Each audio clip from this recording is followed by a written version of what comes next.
குரு வாழ்க, குருவே துணை, குரு அடி போற்றி.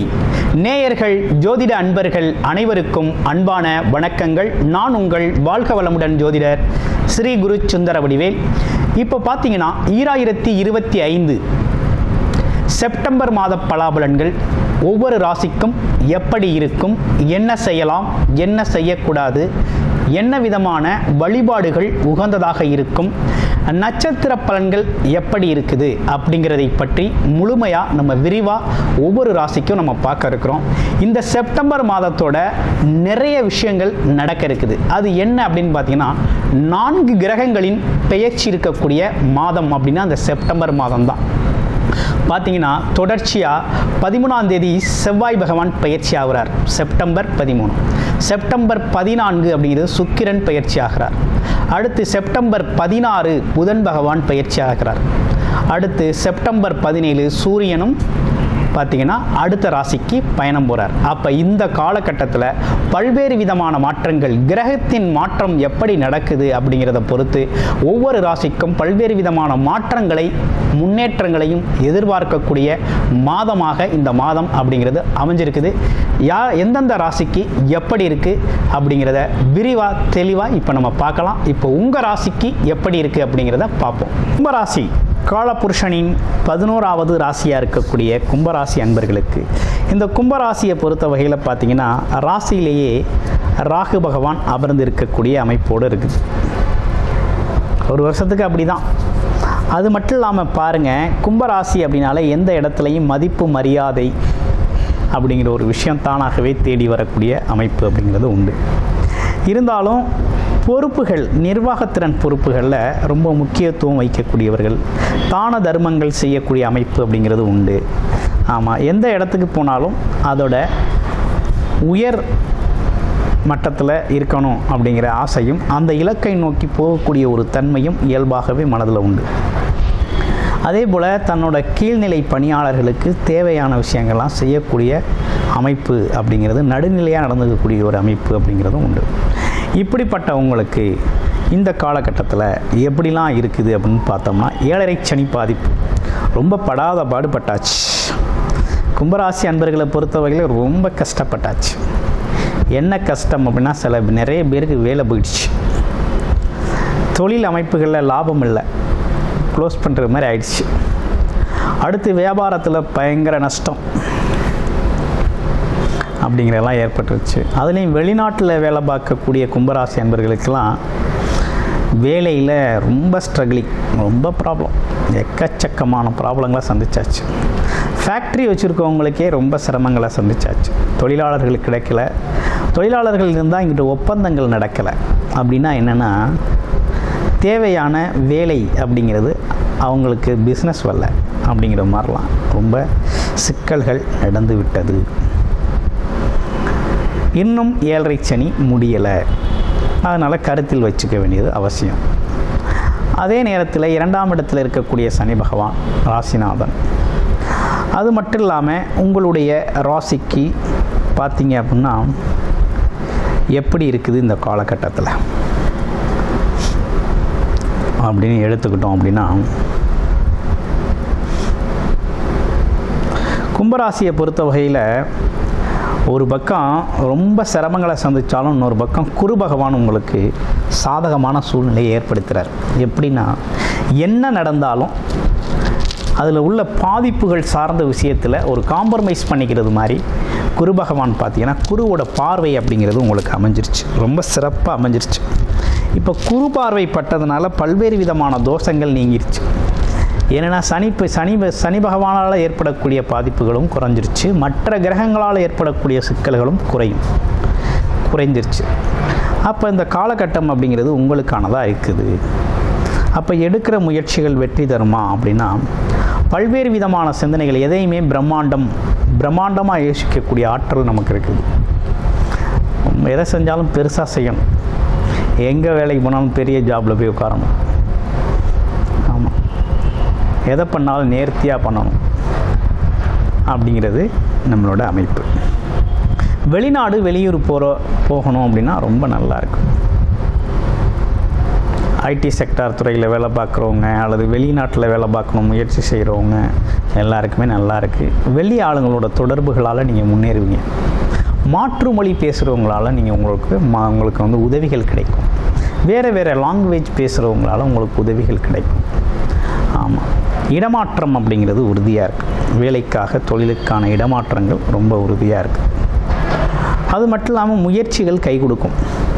இனிமேலுக்கு எந்த முயற்சி எடுத்தாலும் உங்களுக்கு அந்த முயற்சிகளில் வெற்றி கிடைக்கும் அப்படிங்கிற நல்ல அமைப்பு இருக்குது.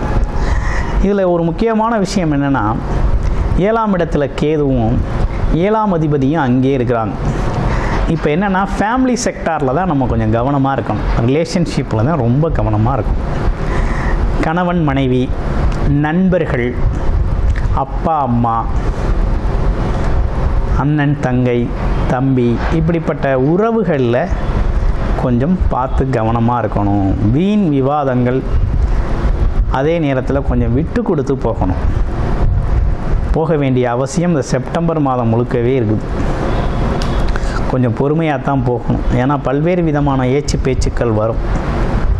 அதனால் அதெல்லாம் கொஞ்சம் காதில் வாங்கி பொறுமையாக சகிப்புத்தன்மையோடு இருக்க வேண்டிய காலகட்டமாக இந்த காலகட்டம் அப்படிங்கிறது இருக்குது. அதே நேரத்தில் மனைவியோட உடல் ஆரோக்கியத்தில் கொஞ்சம் கூடுதல் கவனம் அப்படிங்கிறத எடுத்துக்கங்க. அது ரொம்ப நல்லது. அப்புறம் குழந்தைகள் அப்படிங்கிற ஒரு விஷயம் ரொம்ப நல்லா இருக்குது. குழந்தைகளோட அமைப்பும் நல்லா இருக்குது. குழந்தைகளை வெளிநாட்டுக்கு படிக்க அனுப்புறது, வேலைக்கு அனுப்புறது, குழந்தைகளுக்காக ஒரு முயற்சி எடுத்தது எல்லாமே சக்ஸஸ்ஃபுல்லாக இருக்கும். குழந்தைகளும் இந்த காலகட்டத்தில் உங்களுக்கு உதவிகரமாக இருப்பாங்க. அந்த விஷயம் ரொம்ப நல்லா இருக்குது. உடல் ஆரோக்கியம் எப்படி இருக்குது அப்படின்னு பார்த்தோம்னா, உடல் ஆரோக்கியம் சார்ந்த விஷயங்களில் கொஞ்சம் கவனம் எடுத்துக்கணுங்க. அடிவயிறு சார்ந்த பிரச்சனை, வயிறு, குடல் சம்மந்தப்பட்ட பிரச்சனைகள், இதெல்லாம் கொஞ்சம் கவனம் வேணும். அப்போ சாப்பிட்ற உணவு மேலே கொஞ்சம் அக்கறை வேணும். உணவுகள், துரித உணவுகளில் பார்த்தீங்கன்னாக்க உங்களுக்கு எது மிகச் சரியானதாக இருக்குது அப்படிங்கிறத பார்த்து சாப்பிட்றது ரொம்ப நல்லது. அப்படி பண்ணுறது தான் உங்களுக்கு நல்லது. ஏன்னா உணவு சார்ந்த விழிப்புணர்வு அவசியம். அதே போல் டைமிங் ரொம்ப முக்கியம். ஏன்னா வயிறு சார்ந்த விஷயம், நரம்பு சார்ந்த விஷயம், சூடு, ஓவர் ஹீட்டு, இந்த மாதிரி விஷயங்கள்லாம் வந்து உங்களுக்கு அடிவயிறு சார்ந்த பிரச்சனைகளை உருவாக்கும். அதனால் அது சார்ந்த விழிப்புணர்வும் கவனமும் எடுத்துக்கங்க.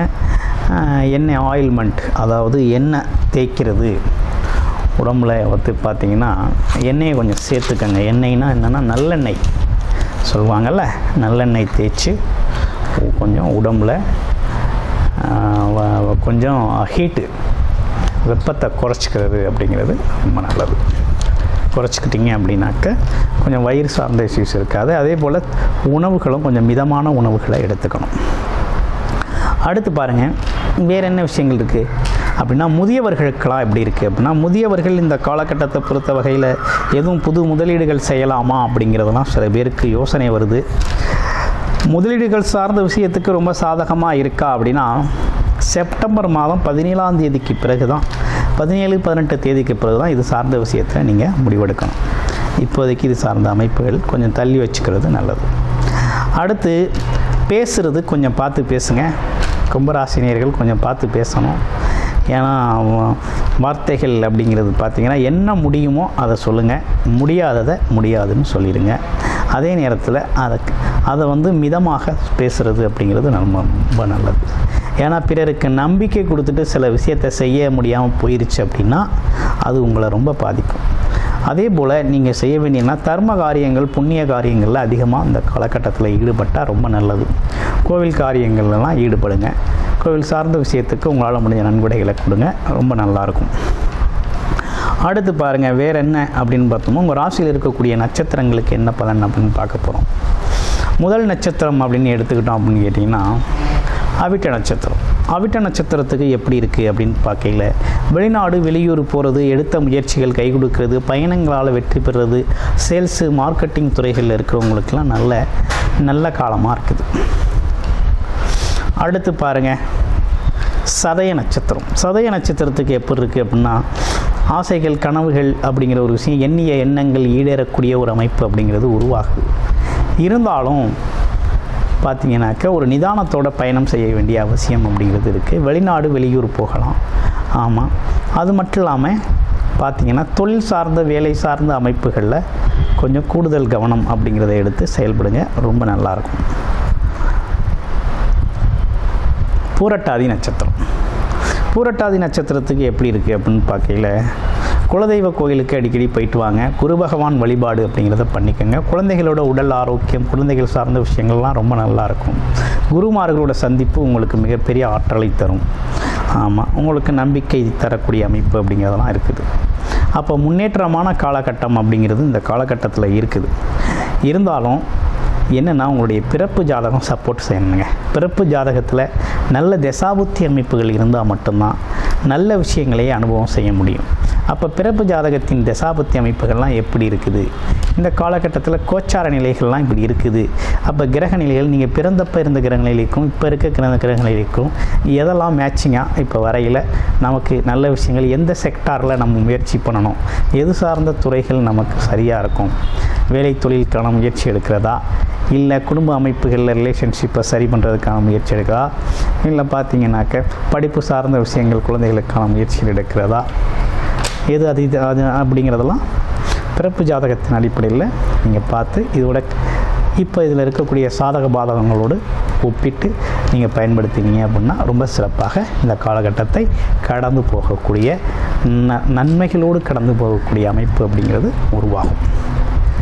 நன்றி, வணக்கம், வாழ்த்துக்கள்.